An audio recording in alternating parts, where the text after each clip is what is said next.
When I first arrived in Cairo, the capital of Egypt, 10 years ago, I was working as a teacher. I had lessons in different parts of the city, and I had to take a lot of taxis. The underground in Cairo doesn't cover many areas of this huge city. Black and white taxis are a familiar sight here, and it's a cheap way to travel. But I found it very difficult. The big question was, how much do I have to pay? I watched my Egyptian friends in taxis. They didn't ask the driver how much at the start of the journey. There was no meter in the car to say how much, and they didn't ask how much at the end of the journey. They just handed over the correct amount of money and walked away. But how do you know how much to pay? I would ask. A shrug of the shoulders. We just know.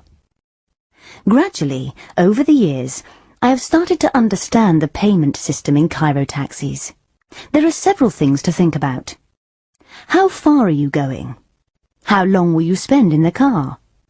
What time of day is it? How many people are in the car? My Egyptian friends can make all the calculations and know exactly how much to pay without a word being spoken. Unfortunately, the rules can be different for tourists. You might have to pay more if you travel to or from one of the big international hotels in the city. In fact, you might have to pay a little bit just because you're a tourist. But don't let that stop you taking taxis in Cairo. In my opinion, there's no better way to really see the life of this amazing city.